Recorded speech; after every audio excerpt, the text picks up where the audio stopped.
You open the refrigerator and stand there with no idea why. Someone's name sits right on the tip of your tongue but refuses to come forward. You checked the meeting time just yesterday and this morning. It is completely gone. If these moments are becoming more frequent, this is not simply aging. And the most important thing this video will tell you is this: a growing body of clinical brain. Science shows that just 15 focused minutes per day can break this cycle entirely. Before getting to the solution, you need to understand exactly why forgetfulness happens. Because most people have it wrong. The three primary drivers of forgetfulness are not irreversible brain decay. They are chronic stress, poor sleep, and a life that gives the brain no new challenges. When the body experiences ongoing stress, the adrenal glands produce cortisol. In the short term, cortisol sharpens alertness. But when it stays elevated chronically, it causes direct structural damage to the hippocampus, the brain's central memory organ. Research confirms that people with chronically elevated cortisol show reduced hippocampal neuron survival and measurable shrinkage in hippocampal volume. And both of these changes correlate directly with memory decline. Sleep deprivation compounds the problem because the brain's glymphatic waste clearance only activates during deep sleep. And the consolidation of daily learning from the hippocampus into long-term cortical storage also depends on adequate sleep. Third, a brain that faces no new challenges gradually weakens its neural connections through disuse, exactly the way an unused muscle atrophies. The solution targets all three causes simultaneously, requires no equipment, no medication, and costs nothing. It is aerobic exercise. But this is not a generic fitness recommendation. The neuroscience behind it is specific, quantified, and remarkable. A 2018 study published in the journal eLife provided one of the most striking findings in recent memory research.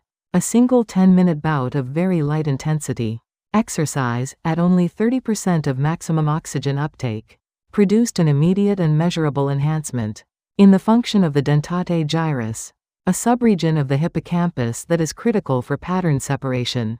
Pattern separation is the brain's ability to distinguish similar but distinct memories and file them without confusion.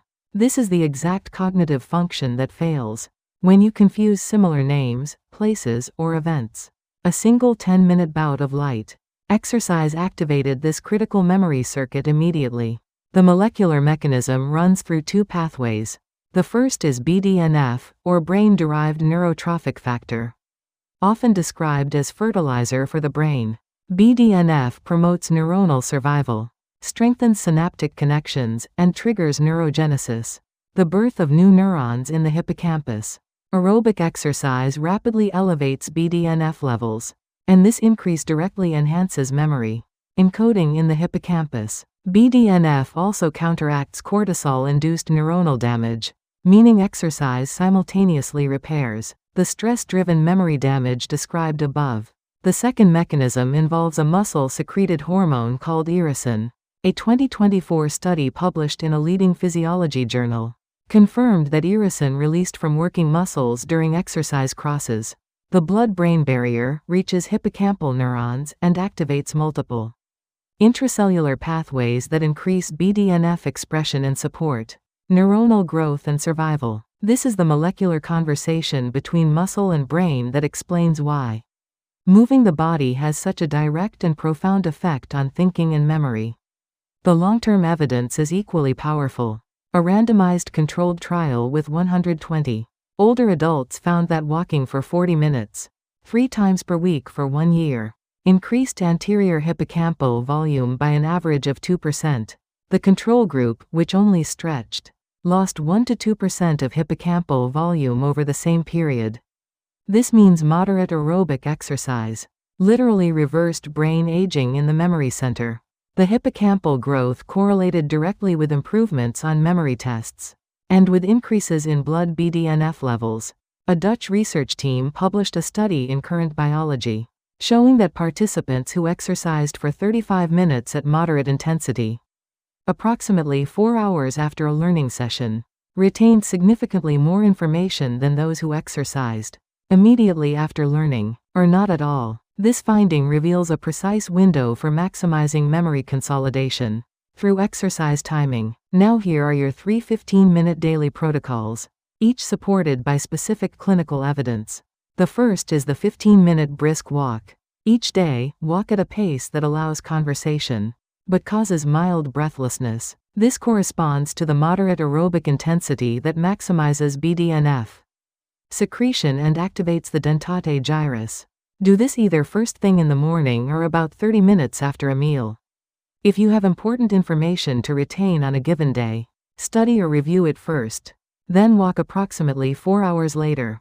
To apply the memory consolidation timing identified in the current biology trial, even on days when a full 40-minute walk is impossible, 15 minutes of brisk walking still activates BDNF release and provides the rapid hippocampal stimulation observed in the E-Life study. The second protocol is 15 minutes of focused attention and breathing.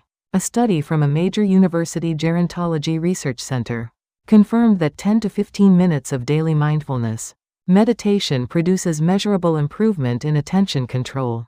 Attention is the gateway to memory. Information that is not attended to cannot be encoded, so no amount of memory technique compensates for poor attention. The method is as follows. Sit comfortably and perform box breathing. Inhale for 4 counts. Hold for 4, exhale for 4, hold for 4. Repeat 5 cycles, which takes approximately 2 minutes. Spend the remaining 13 minutes with eyes closed, directing attention exclusively to present sensory experience. The sensation of breath, body contact with the chair, sounds in the room. When thoughts arise, gently redirect attention back without judgment.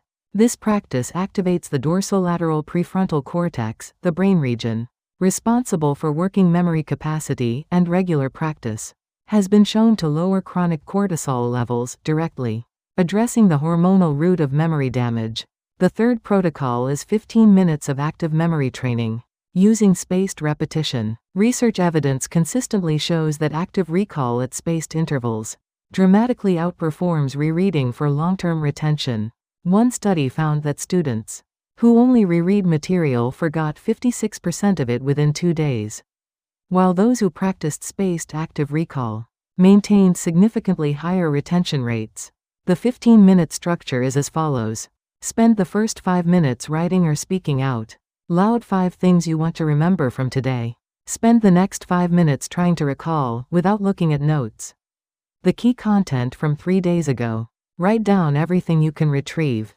Spend the final 5 minutes learning one new thing deliberately, whether that is a new name repeated 3 times aloud, a new word, or a 3-sentence summary of something you read recently. This daily active engagement with memory circuits progressively strengthens the neural pathways supporting recall. Your 7-day plan is structured as follows. On day 1, begin with only the 15-minute brisk walk each morning. On day 2, add the 5-minute box breathing before bed. On day 3, introduce the full 15-minute mindfulness session after lunch. On day 4, add the 15-minute active memory training after your morning walk. On day 5, if you have a learning task that day, deliberately time your walk for 4 hours after completing it. On day 6, run all 3 protocols and note in a journal any change in your sharpness, recall speed, or focus. On day 7, review the week, select the one protocol that felt most impactful, designate it as your non-negotiable daily anchor, and set a 30-day continuation goal. One necessary note before closing. This video provides general health information and does not replace medical diagnosis or treatment. If forgetfulness worsens rapidly over a short time, or if it significantly disrupts daily functioning, please consult a neurologist for proper evaluation. Those with cardiovascular conditions or joint issues should discuss exercise intensity and type with their physician before beginning. The effects of these protocols accumulate over weeks and months of consistent practice. Expecting dramatic results from 1 or 2 sessions will lead to disappointment. Treat this as a long-term investment in your brain's infrastructure. Also, all 3 protocols are substantially limited by sleep. Under 7 hours per night. Quality sleep is not optional when rebuilding memory function. The brain you have today is not fixed. It is plastic, responsive, and remarkably changeable. 15 minutes of the right activity, done consistently, can turn the tide on forgetfulness. before it becomes something far more serious. Start today. The walk, the breath, the practice. Your hippocampus is waiting.